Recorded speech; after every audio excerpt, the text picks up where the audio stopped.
Video ini akan ngebahas tentang beberapa penurunan yang pernah terjadi pada Bitcoin. Dengan kamu menonton video ini sampai full, kamu bisa belajar bahwa ternyata Bitcoin itu pernah ada loh yang lebih parah turunnya. Dan seberapa parah sih turunnya dan beberapa kali sih sebenarnya turun itu terjadi. Simak video ini sampai full.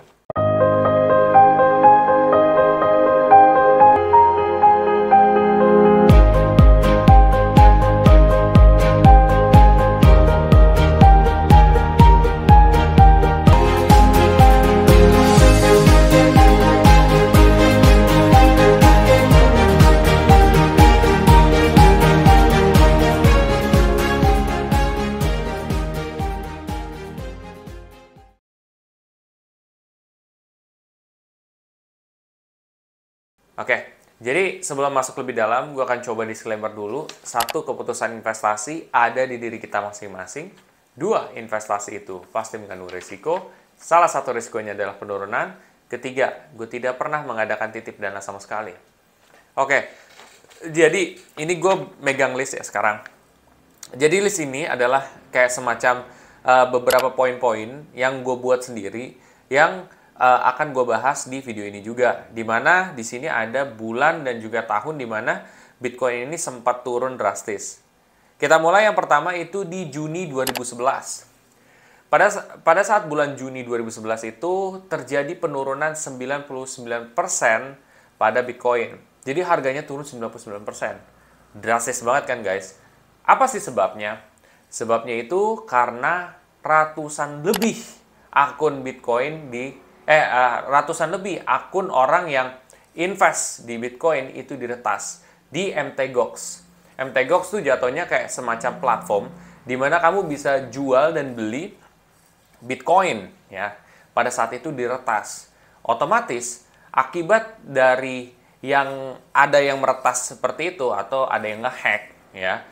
Akibatnya adalah orang jadi nggak percaya gitu. Wah, ini jadi nggak aman nih. Akhirnya turun drastis. Karena banyak orang yang take profit, selain daripada itu ada orang yang ngeretas juga. Nah, itu jadi menjadi problem pada tahun tersebut, menyebabkan turunnya Bitcoin sampai 99%. Yang kedua, itu terjadi pada Agustus 2011.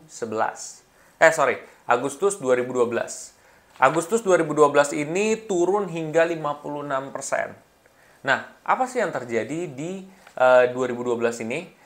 Ternyata skema Ponzi yang dilakukan oleh Tradon Shavers. Oke, benar kan? Tradon Shavers. Jadi Tradon Shavers ini dia menjanjikan keuntungan pada Bitcoin. Jadi kayak lo bayangin ya, Bitcoin itu atau cryptocurrency itu asetnya sangat volatil ya, naik turunnya sangat kenceng. Terus tiba-tiba ada seseorang yang menawarkan keuntungan pasti di sini. Nah, akibat daripada itu adalah ya dia ketahuan dong bahwa dia menjanjikan keuntungan, akhirnya masyarakat pada nggak percaya terhadap si si trader ini, terutama terhadap Bitcoin pada saat itu, menyebabkan banyak orang yang take profit juga, dimana jadi Bitcoin turun 56%. Lalu yang ketiga, itu terjadi pada tahun 2013, April ya tepatnya. Nah, itu turun hingga 83%. Wah, parah banget nih. Ada apa sih yang terjadi pada April ini?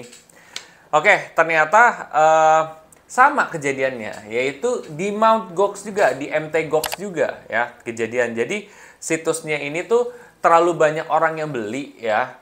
Jadi pas terlalu banyak orang yang beli, ada orang yang memanfaatkan untuk ngehack lagi atau ngeretas lagi. Akibatnya adalah turun 83%. Memang tidak separah yang 2011 ya. Tapi di sini udah sangat parah guys, 83% turunnya. Karena mungkin tingkat kepercayaan masyarakat yang tadinya sudah naik terus tiba-tiba turun lagi. Itu guys. Lalu Desember 2013 itu juga terjadi penurunan sekitar 50%. Desember 2013 turun sampai 50%. Apa sih sebabnya? Jadi sebabnya itu adalah karena China atau Tiongkok itu melarang Bitcoin. Sampai sekarang kan juga seperti itu ya. Nah, di mana akibat dari pelarangan Bitcoin tersebut, Bitcoin turun sampai 50-an persen ya. Jadi sekitar 50% turun. Jadi cukup drastis juga, guys. Dan China atau Tiongkok sendiri menolak bahwa Bitcoin itu sebagai alat pembayaran yang sah. Jadi seperti itu. Itu akibat dari itu turun 50%. Lalu kita lihat lagi dari Desember 2017 dan Desember 2018. Nah, ini sebenarnya kasus yang mungkin kamu sering tahu atau banyak yang dibahas oleh orang. Jadi kasus ini turunnya Bitcoin sampai sekitar 40-an persen lebih itu disebabkan karena banyak orang yang take profit ya. Jadi banyak orang yang mengambil keuntungan. Karena Bitcoin pada saat 2017 2018-an itu sempat udah ada di puncaknya sekitar $20.000 pada saat itu. Terus tiba-tiba investor pada narik dananya. Kenapa? Karena mereka merasa, wah gue udah untung gede nih, udah gue tarikin. Akibat mereka melakukan penarikan, harga Bitcoin itu jadi turun.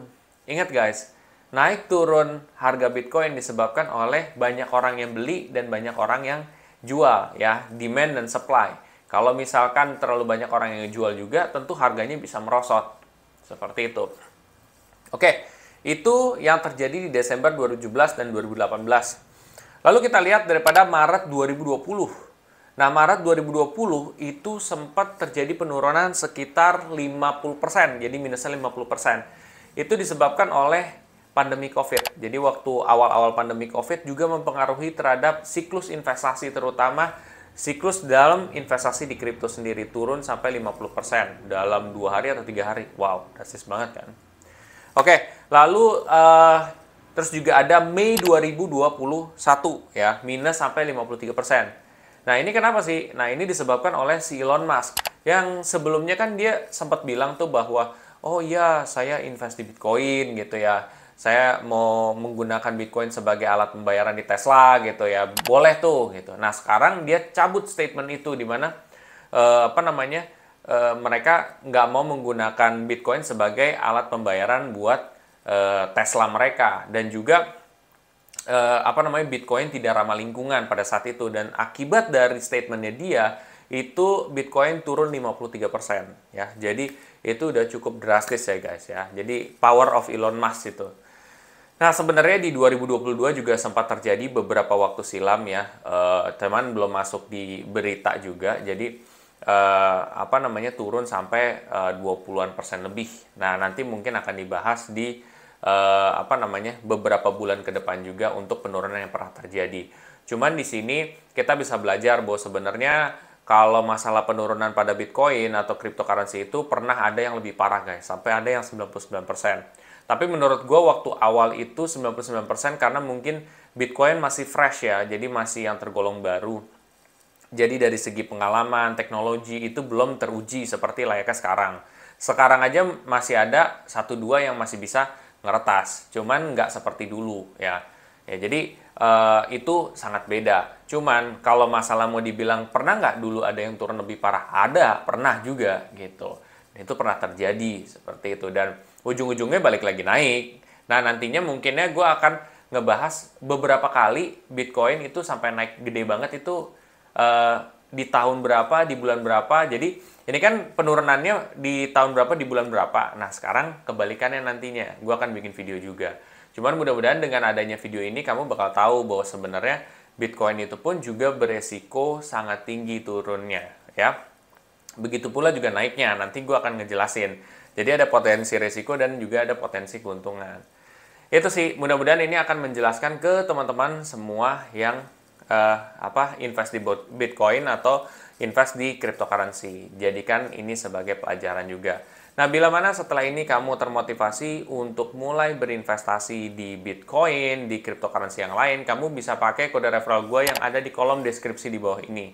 Terserah kalian mau pakai aplikasi Pintu, mau aplikasi Peluang, ya selama itu sudah terdaftar dan diawasi oleh Bapepti juga, ya seperti itu. Itu aja, dan bila mana kamu rasa video ini sangat bermanfaat, kamu bisa share aja ke teman-teman kamu yang ada di sosial media yang lain, dan kamu juga bisa mengikuti dari forum investasi gue pribadi yang gue buat, atau blogspot yang gue buat ya. Ada di kolom deskripsi di bawah ini, kalian bisa ikutin aja, kalian bisa subscribe gitu supaya bisa rame juga. Dan gue berharapnya ini bisa jadi forum investasi terbesar di Indonesia, dan itu dia dipasangnya di website ya, bukan di Telegram, bukan di WhatsApp. Itu aja, sampai jumpa di video selanjutnya, terima kasih.